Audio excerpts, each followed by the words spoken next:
Hello, in this video I'm going to give you 5 secret hacks to improve your language learning. This could be for learning English or for learning any language.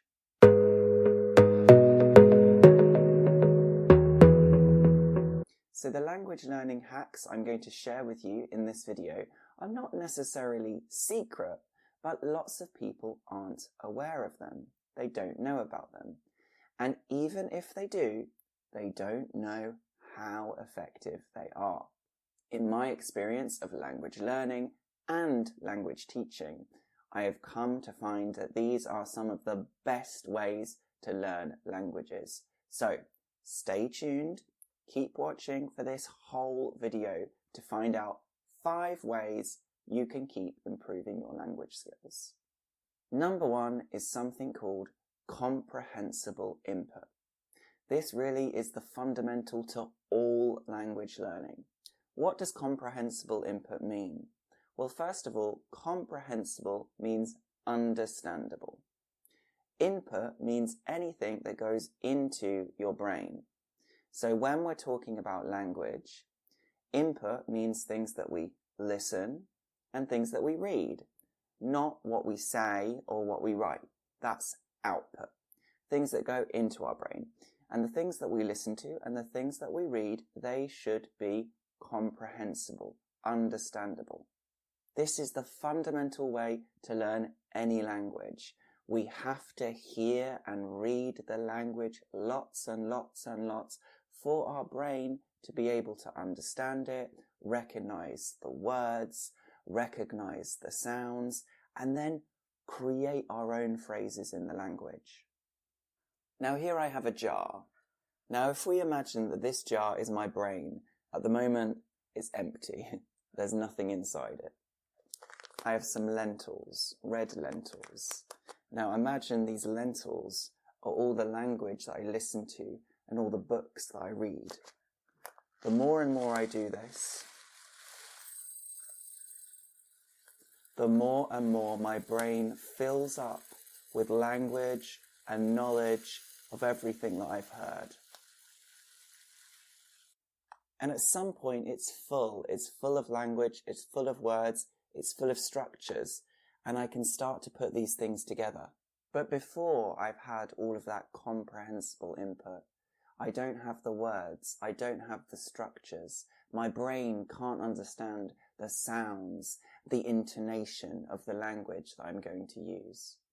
So in order to develop really good language skills, we need lots and lots and lots of comprehensible input. So what you should do in the language you're learning is read lots of books, watch lots of videos, listen to lots of content, and make sure you're always choosing content, videos, books, stories that are understandable for you. You don't have to understand every single word, but you should understand the idea. As long as you understand the idea and you're enjoying it, you'll keep learning and you'll keep filling up your brain. I make lots of videos with the aim of giving you lots of comprehensible input, so just check out my channel for lots of those. So let's move on to hack number 2. Now, my next tip for you is to try ChatGPT or another AI service. Now, I'm sure some of you will have tried ChatGPT for different reasons, but maybe you haven't tried using it for language learning. And it is a great tool for language learning. It's a partner that you can communicate with whenever you want. It knows everything in the world, so you can ask it anything that you're interested in learning about. On top of that, of course, you can ask it questions about language, for definitions, for examples, and for explanations of grammar if that's what you're interested in. So, for example, here's a great book I'm reading at the moment called Jamaica In by Daphne du Maurier, an excellent read. Now, if I'm reading the book and I find a word that I don't know, for example, the phrase hemming in upon her, let me speak to ChatGPT and get the definition and some examples. Hello, so I read a phrase in my book which said, they stared at her, hemming in upon her, laughing. I don't understand the phrase hemming in upon her. Could you explain the meaning and give me a couple examples? Certainly. Hemming in upon her means surrounding her closely, limiting her space, or making her feel enclosed. Imagine people closing in around someone. Examples 1. The crowd hemmed in upon her as she tried to make her way through. 2. Feeling uncomfortable, she noticed classmates hemming in upon her in the hallway. It implies a sense of being enclosed or restricted by the surrounding people. So could I say, people were hemming in upon me and it made me feel uncomfortable? Absolutely. If you felt surrounded or closed in by people, you could say people were hemming in upon me and it made me feel uncomfortable. It effectively conveys the sense of being encircled and the discomfort associated with it. Okay, thank you very much. So you can see this is a really useful tool when you're reading a book or you're listening to something and you hear a word or phrase that you don't understand. Speak to ChatGPT, ask for the definition, ask for some examples, and even create your own sentence and ask ChatGPT if it's correct. I do this very often for the languages I learn, but even for English, because even native speakers, when we're reading books, sometimes we see words that we don't understand. The next thing I'd like to talk to you about is TPR, Total Physical Response. And this is something that was developed by a man called James Asher, and he wrote about it in his book of 1977. Now, essentially, TPR is using actions of the body to remember language. So if someone tells me to turn around, or if someone tells me to clap my hands, if I do the actions, it helps my brain to remember these phrases and words. Think about when you were very little, when you were 2 years old, 3 years old, 4 years old. Your parents all of the time gave you many, many commands, told you to do things and told you not to do other things. And when you did those actions with your body, you immediately made very strong associations between the actions and between the words and the language. Your parents probably told you things like, don't talk with your mouth full, don't put your elbows on the table, button up your shirt, or wash behind your ears. All of these actions, day in and day out, helped you in a massive way to learn the language that you now speak, your native language. So how can you apply this in your own language learning of English or another language? You need someone to give you instructions and give you commands in the language you're learning. Let me give you some examples of how you could do this. Stand up, turn around, sit down, click your fingers, bite your nails, brush your hair, touch your chin, pat your head, jog on the spot. Why does this work? Well, this is one of the main reasons that language exists. To communicate important messages, to tell people to do things, to tell people not to do things. When we associate language with actions, our brain remembers them very, very well. And you can learn a massive amount of phrases and vocabulary in a very short time this way. So give it a try and let me know what you think. So my next tip for you is about conversation. Now, conversation is, of course, why we learn language. It's what we want to achieve, what we want to be able to do. But sometimes, as language learners, we focus a little bit too much on conversation right at the beginning. Conversation is more of an end goal. And of course, talking with someone who we probably don't know in a language that is difficult for us to use makes the situation very challenging and very pressured. And that pressure isn't very helpful for us in language learning because we should feel relaxed and calm in order for our brains to learn things well.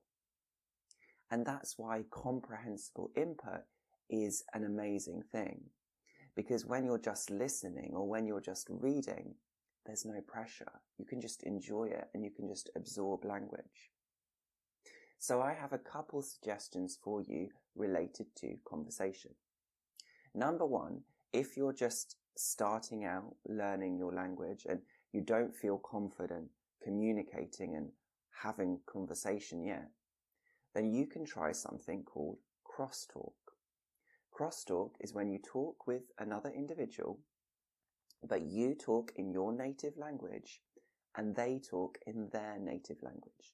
So, for example, if I'm learning German, then I speak with a German person, I speak in English, and they speak in German.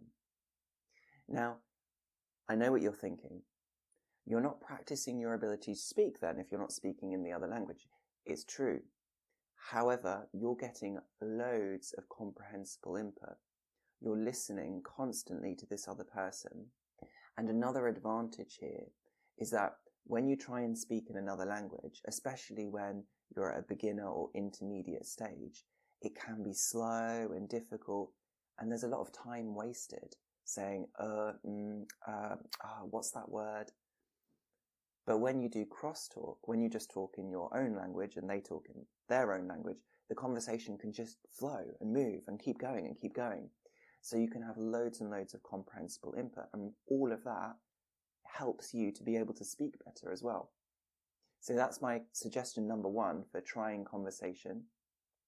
Number two, if you want to converse in the language you're learning, find someone that you feel truly relaxed and chilled out with. When there's high pressure and high stress, it makes it much harder for you to communicate. It makes it much harder for your brain to put the words together and make the sentences. And it makes it much harder for it to be enjoyable. And when it's enjoyable, you can learn easily. So find someone that you really enjoy talking with and try and create a relaxed environment for you two to chat. My final hack for you is mental imagery. When we learn language, it's very easy to just forget it. When we try to learn a list of new words, it's so easy for us just to forget them. So we need ways for our brain to really create strong associations and connections with the language so that we can remember it. And mental images are a great way to do that. When I say mental images, I mean that when we read language or when we listen to language, we create pictures in our mind of the language, and that helps our brains to remember that language for a long time. So if you're reading a storybook, for example, try to create images in your mind as you read it. Here's a short video. I want you to imagine that this video is what you see in your mind as I'm talking. There's a snail slowly edging forward across the grass and across the moss. It has a shell, and the shell is a spiral shape, and it's shining under the light of the sun. The snail's body moves up and down over the bumps in the grass and the moss, and its antennae check out the path in front of it. Now, probably I said some words there that you didn't know. But by having that video, by having that picture, by having that image in your mind, it helps you to get an idea and understand the words that I'm using. And on top of that, your brain's going to be making connections between those words or sounds and the mental image. So now we're going to do the same thing. I'm going to read you a short extract from a Harry Potter book. And as I read, I want you to try and create mental images of what I'm saying. Mr. Dursley stopped dead. Fear flooded him. He looked back at the whisperers as if he wanted to say something to them, but thought better of it. He dashed back across the road, hurried up to his office, snapped at his secretary not to disturb him, seized his telephone, and had almost finished dialing his home number when he changed his mind. He put the receiver back down and stroked his moustache, thinking, no, he was being stupid. Now I'm sure while I was reading that, there were probably some words you didn't know, but I don't want you to focus on the words you don't know. I want you to focus on what you do know and just create the mental images in your mind as you follow the story. And I think you'll find if you read in this way, it's really thrilling, it's exciting, it's a roller coaster, and you'll keep going forward and you'll really enjoy it if this is not the way you already read.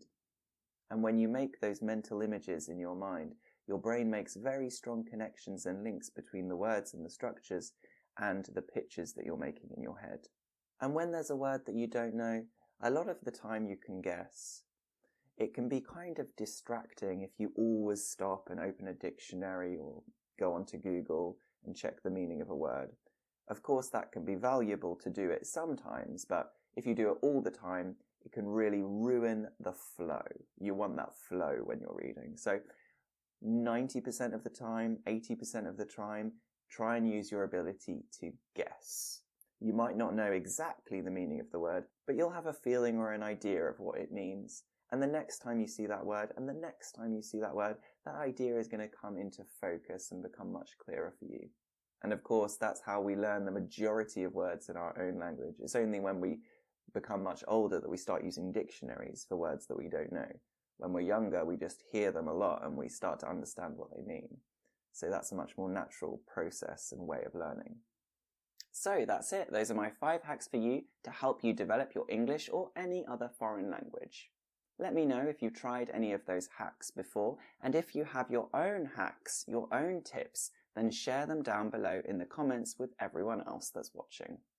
Finally, thank you very much for your support to this channel. If you would like to support, don't hesitate. You can do that by going to the description and supporting me via Ko-fi or Patreon. Thank you to everyone who already supports for your kind support. It helps me to keep producing videos and keep making content for you guys to keep improving your English. So thanks very much, have a wonderful day, and I'll see you soon. Bye.